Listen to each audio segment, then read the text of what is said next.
digamos, la tierra, como ustedes saben, es inestable, es riesgosa, se aplica, pero no se puede aplicar en gran escala. Y luego tenemos la famosa de las mareas altas y mareas bajas, que plantea construir diques en el mar. Solo hay 1 o 2 proyectos en el mundo y ya no se ha vuelto a construir otro porque plantea un desastre ecológico, ¿no? Porque ni modo de poner horarios de flujo de peces en una dirección y otra. Este otro sistema es un espejo o un vidrio gigantesco que tiene el efecto que tenemos en los vehículos cuando los dejamos en el sol. Entra por los vidrios la radiación solar y calienta a 90, 100 grados el interior del vehículo. Bueno, esta es la función, hacen que pase la radiación solar, se caliente la parte de abajo, que es normalmente arena, y entonces se crea una corriente de convección que es capturada por el tubo y mueve un generador. Su uso me eleva la temperatura como 140 grados centígrados, o sea, es antiecológico y genera casi nada. Y luego tenemos el de los aerogeneradores invertidos, metidos en el mar. Si en el aire tenemos problemas con insectos que se impregnan en los aerogeneradores, en el mar se les enredan. Primeramente, construir en el mar es inviable, porque hay que meter estructuras, y luego en movimiento se golpean peces, se enredan las algas, y se pegan los ventos y se llena de conchitas, lo cual lo hace también inviable para grandes generaciones. Puede tener aplicaciones particulares. Me estoy secando, ¿no habrá un poquito de agua? Perdón.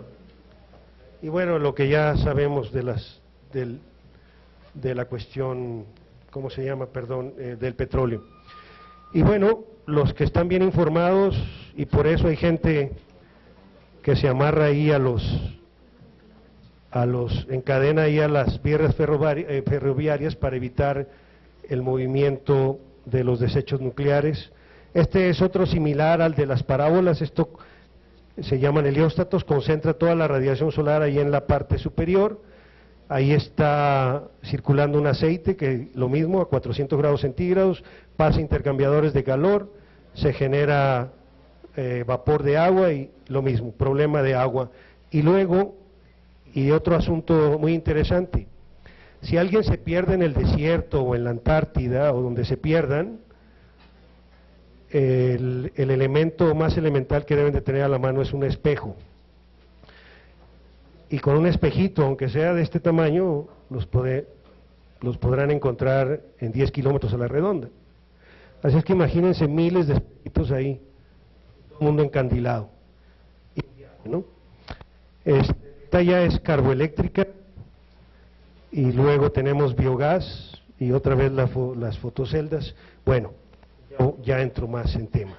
Bueno, ya comentaba que la energía del viento, el viento produce una fuerza mecánica, o sea, la energía cinética del viento es inmediatamente transformada en energía mecánica, lo que normalmente nos cuesta quemar combustibles, o esto se hace nada más con la energía del viento y ya inmediatamente tenemos energía eléctrica. Por eso el sistema renovable más eficiente que existe para producir electricidad, pues es lo eólico. Olvidé rápidamente mencionar los biocombustibles, porque andábamos en una paranoia de los biocombustibles. Resulta que para producir, y lo que han ocasionado ha sido un incremento exorbitante en los precios de los alimentos, y están acelerando, muchas gracias, las hambrunas a nivel global de la gente que no tiene con qué pagar más por los alimentos, que es la mayoría del mundo.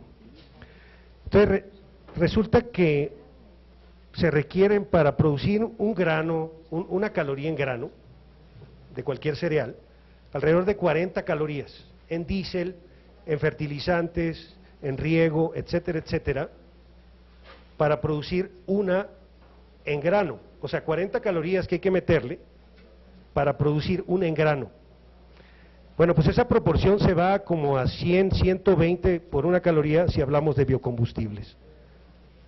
Entonces, obviamente no es ecológico, ni económico, ni sustentable. Bueno, el viento es la fuente de generación de energía eléctrica de menor impacto ecológico. En condiciones marítimas es el sistema de generación de electricidad renovable más eficiente. Y bueno, como sabemos, la electricidad nace alrededor ya de manera extendida en 1870, cuando se pone en París el primer generador, y mientras tanto pues el mundo se movía con el viento, los molinos y los barcos y todo era viento. Y el viento pues es también muy bueno y también extremadamente destructivo. Ahora, comentaba que un aerogenerador terrestre nos produce un factor de planta de alrededor del 15%, y en el mar nos produce un 50% más. O sea, es el único sistema renovable que puede competir con los sistemas convencionales, nuclear y combustión. Es el único. Es el único que nos permitiría parar plantas de combustión y parar plantas nucleares, como lo están haciendo en Alemania. Entonces, resulta que, ¿por qué genera tanto más en el mar, que 4 veces más, 5 veces más en el mar que en tierra el viento? Porque la atmósfera no se calienta de arriba hacia abajo, sino de abajo hacia arriba. Esto es, el sol incide, los rayos solares atraviesan la atmósfera, y según la superficie sobre la cual incidan, es la velocidad de calentamiento de esa superficie. Entonces, si el sol incide en zonas tropicales y subtropicales,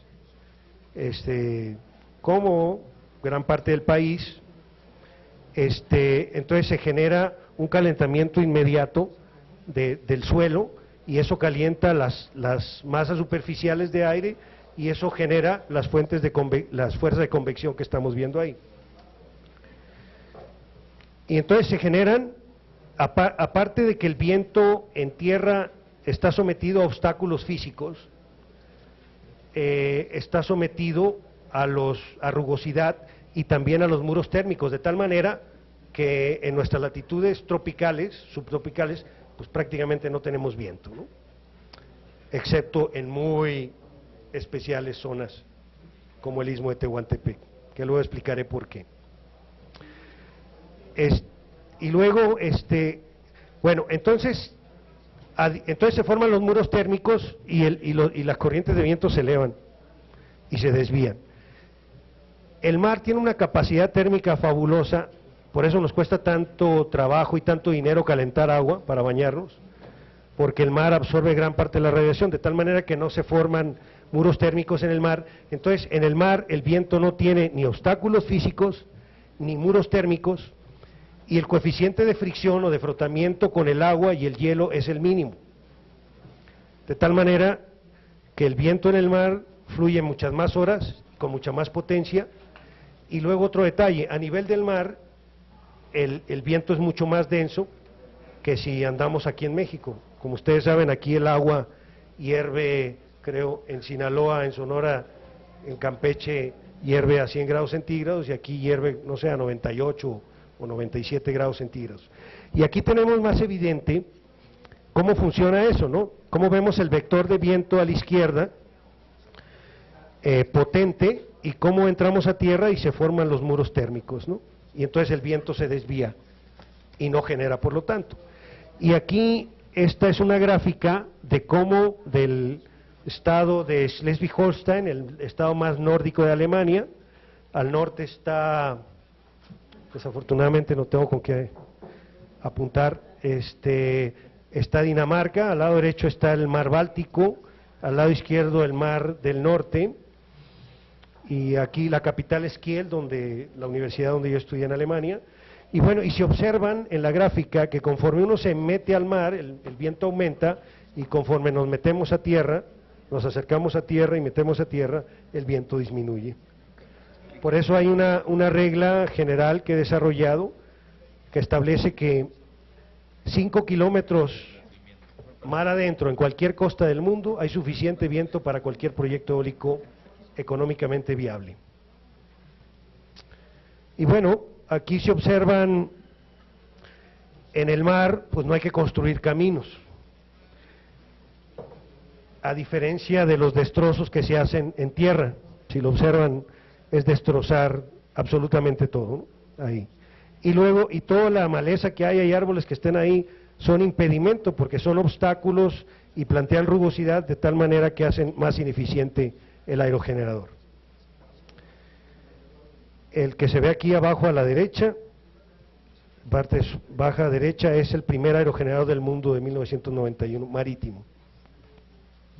Y bueno, y aquí en la superior izquierda, el frío plantea un problema para los aerogeneradores, se congelan los fluidos hidráulicos, se les pegostea el hielo y se dañan en los álabes, se desnivelan.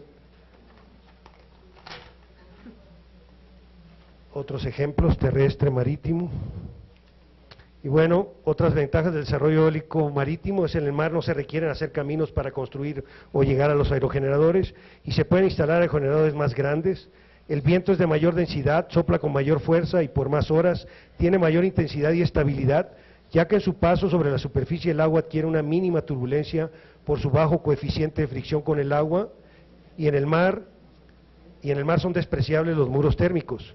El impacto visual es bajo porque los equipos instalados en el mar a partir de los 5 kilómetros de la costa no representan un significativo impacto visual en zonas pobladas. A partir de los 11 kilómetros su impacto visual es poco perceptible. La instalación de equipos eólicos en el mar no presenta límites de dimensiones ni de peso, puesto que por mar se puede transportar casi cualquier tamaño de estructura. El impacto auditivo de un parque eólico marítimo es considerado despreciable para los humanos cuando se toman las medidas adecuadas, igualmente para la flora y la fauna marina. En cuanto al impacto de la sonoridad de los aerogeneradores marítimos sobre la fauna y la flora marina, es esta considerada de bajo impacto cuando se toman las medidas de construcción, instalación y operación adecuadas. Hay posibilidades casi ilimitadas de generación, donde hay las raras condiciones para instalar aerogeneradores marítimos. Y bueno, para poder construir en el mar se requiere la tecnología más avanzada que existe en el planeta, ¿no? que son materiales, estudios de impacto ambiental, meteorología, sismología, ingeniería naval, biología marina, sonoridad, seguros, aerodinámica, comunicación, ingeniería eléctrica, ingeniería financiera, aeronáutica, oceanografía, etcétera. Y bueno, aquí se muestra algo de la tecnología más avanzada que se requiere para ello.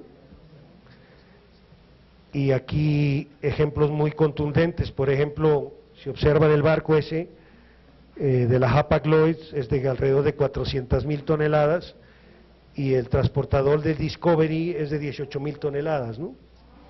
Acá no hay que hacer nada y aquí hay que apisonar y hacer condiciones especiales. Así se ven los aerogeneradores de tierra y bueno, los huracanes.